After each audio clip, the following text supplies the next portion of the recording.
Hello and नमस्कार everyone, I hope you doing well and you are beautiful. So आज हम बात करेंगे किस बारे में कि पेशेंट मेरे पास अक्सर आते हैं कि सारा तो डाइट में आपने चीज़ें बंद करवा दी, क्यों करवा दी। सबसे बड़ा पॉइंट तो वो पूछते हैं कि आलू क्यों बंद करवा दिए। तो मैं आज ये बताऊंगी कि हम आलू क्यों बंद करवाते हैं। दूसरी चीज़ वो ये बोलते हैं कि सब बंद करवा दिया तो अब हम खाएं क्या, कुछ खाने को ही नहीं बचा हमारे पास। तो मैं आज ऑप्शंस दूंगी आपको खाने में कि आप इन चीज़ों के अलावा, जैसे नॉनवेज बंद हो गया, पिज्ज़ा बंद हो गया, बर्गर बंद हो गया, चिकन मटन फिश बंद हो गया, अंडा बंद हो गया, गर्म चीज़ें बंद हो गई, जंक फूड बंद हो गया, तो आप इन्हें बंद करके आप और क्या चीज़ें रिप्लेस कर सकते हैं। और बिलीव मी, सिर्फ 21 दिन या 1 महीना लगेगा आपको रूटीन में आने में। जब 1 महीना आप चीज़ें फॉलो कर लेंगे ना, तो उसके बाद आपका खुद से ही मन नहीं होगा खाने में, क्योंकि आप अपने आप को इतना हेल्दी फील करेंगे, इतना लाइट फील करेंगे, आपका पेट ठीक रहेगा। एक इरिटेबिलिटी जो बनी रहती है हमारे लाइफस्टाइल से, गंदे खाने से, वो भी ठीक हो जाएगी और आपको हेल्दी फील होगा और आपको ऐसा लगेगा हाँ मेरी बॉडी बहुत हल्की फील हो रही है। और कोई ऑफर भी करेगा ना तो आप मना कर देंगे कि नहीं, मैं हेल्दी लाइफस्टाइल पे हूँ। सो सबसे पहला क्वेश्चन कि आलू क्यों बंद कराते हैं हम। आलू हम इसलिए बंद कराते हैं क्योंकि कार्ब्स हैं, तो ज़्यादा कार्ब्स खाने में हमारे बॉडी में इंसुलिन रेजिस्टिविटी बढ़ जाती है, शुगर का इंटॉलरेंस हो जाता है। तो कार्ब्स हम यहाँ पर कट डाउन कराते हैं, क्योंकि हमारी इंडियन फैमिलीज़ में आलू दिन में 2 से 3 बार बन जाता है किसी न किसी फॉर्म में, तो हमें वो कट डाउन कराना होता है, जिससे कार्ब्स को कट डाउन करके ऑब्वियसली आपका जो इंसुलिन रेजिस्टेंस है वो इम्प्रूव होगा, बॉडी में एनर्जी लेवल्स भी बढ़ेंगे और आपका जो वेट है वो भी कट डाउन होगा। तो हम बेसिकली यहाँ पे कार्ब्स को कट डाउन करा रहे हैं। और जैसा कि आलू एक अंडरग्राउंड वेजिटेबल लगता है, तो उससे इचिंग भी बहुत हो जाती है। तो इचिंग लोगों को मैंने अक्सर देखा है, पेशेंट्स को, कि इचिंग हो रही है, हमें आलू खा लिया तो इचिंग हो रही है, या अरबी खा ली या शकरकंदी खा ली तो खुजली महसूस हो रही है। तो आप ये कट डाउन करके देखिए और आपको इचिंग में भी आराम मिलेगा, क्योंकि आपके कार्ब्स कट डाउन हो जाएंगे, आपका इंसुलिन रेजिस्टेंस बेटर हो जाएगा, बॉडी में जो इंटॉलरेंस है शुगर की वो भी ठीक हो जाएगी। तो बेसिकली आलू जो एक तरह का शुगर ही है, कार्ब्स में ही आता है, कार्बोहाइड्रेट ही है, तो उसको हम कट डाउन कराते हैं। सेकेंडली कि अब अगर नॉनवेज बंद कर दिया, बाहर का खाना बंद कर दिया, पिज्ज़ा बंद कर दिया, बर्गर बंद कर दिया, अंडा नहीं है, चिकन नहीं है, मटन नहीं है, तो हम खाएं क्या। तो मैं आज आपको ऑप्शंस देती हूँ। सुबह से जब से आप उठते हैं तो आपको कैसा रूटीन फॉलो करना चाहिए सोरासिस को ठीक करने के लिए और एक हेल्दी लाइफस्टाइल को अडाप्ट करने के लिए। सबसे पहले जब आप उठ रहे हैं मॉर्निंग में, तो मेक श्योर कि आप कोई भी अपना डिटॉक्स वाटर तैयार करके रखें। डिटॉक्स वाटर में आप जीरा, मेथी दाना यूज़ कर सकते हैं, आप तुलसी के पत्ते या फिर करी लीव्स यूज़ कर सकते हैं। नॉर्मली गुनगुने पानी में आपको छान के पी लेना है, उससे आपका मेटाबॉलिज्म इन्हांस होता है। जैसे एसिडिटी, गैस या लेटरिंग साफ़ नहीं हो रही है, स्टूल साफ़ नहीं आ रहे, वो भी आपको साफ़ हो जाएंगे। तो आप ये फॉलो करें। उसके बाद जब नाश्ते की बारी आ रही है, तो नाश्ते से पहले आप अपना रूटीन बनाइए कि आधा घंटा आप खुद को दें। आधा घंटा, 45 मिनट्स, 30 मिनट्स अगर आप खुद के लिए निकाल रहे हैं, चाहे आप एक्सरसाइज करें, चाहे आप जॉग करें, चाहे आप मेडिटेशन करें, या फिर आप डांस करें, जो आपको पसंद है और जो आपकी स्ट्रेस को रिलीज़ करता है, प्लीज़ आप वो फॉलो करें। क्योंकि जब हम पूरे दिन में अपने लिए, खुद के लिए हाफ एन आवर निकालते हैं, तो यहाँ से हम बहुत रिलैक्स हो जाते हैं और हमारे माइंड को अच्छा लगता है, हमारा एनर्जी लेवल्स रिटेन हो जाते हैं और पूरे दिन एक एनर्जी बनी रहती है काम करने में और दिन बिताने में।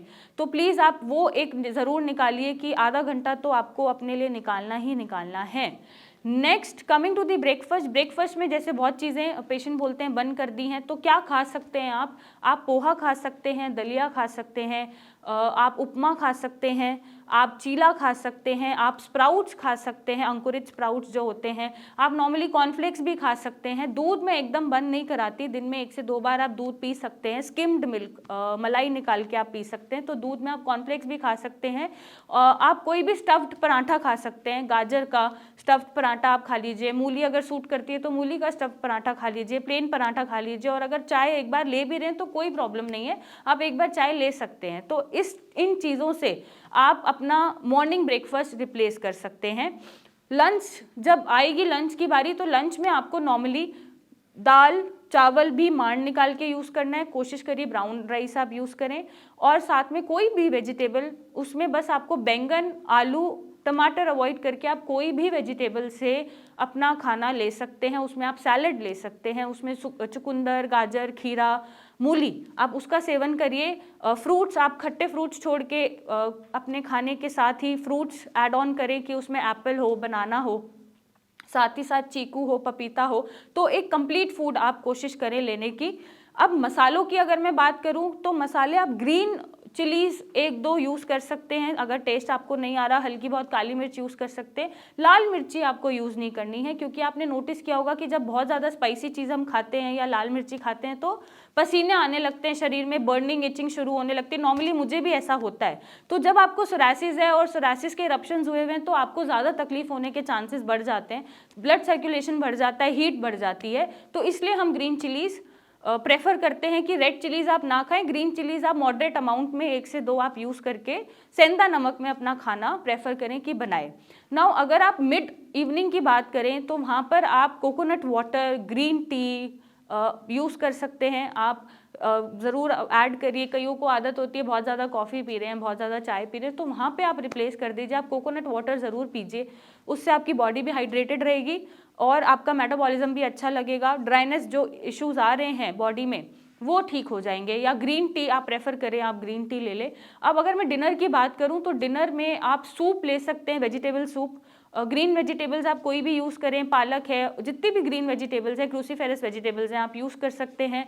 सूप आप इंटेक करें, उसके साथ आप चपाती या अगेन दाल या सिर्फ दलिया, ओट्स, आप ऐसी चीज़ें खा लो, खिचड़ी आप खा लो, या कोई भी सब्जी, आलू बैंगन टमाटर छोड़ के आप कोई भी सब्जी का सेवन करें, कोई प्रॉब्लम नहीं है। और कोशिश करें आप भूख से थोड़ा कम खाएं, क्योंकि ओवर फीड करने से या ज़्यादा खाने से आपको महसूस होता होगा कि ब्लोटिंग फील हो रहा है या फ्लैचुलेंस बन रही है या डाइजेशन सिस्टम खराब हो रहा है। तो भूख से थोड़ा सा कम आपको खाना है और आप इन चीज़ों से अपने डाइट को रिप्लेस करके देखिए और believe me it will take only 1 month. 1 महीने में आपको इतना हेल्दी फील होगा, इतना लाइट फील होगा, आपका मन ही नहीं करेगा कि आप बाहर का जंक फूड खाओ या प्रोसेस फूड खाओ, और आपका सोरासिस भी ठीक होने लग जाएगा।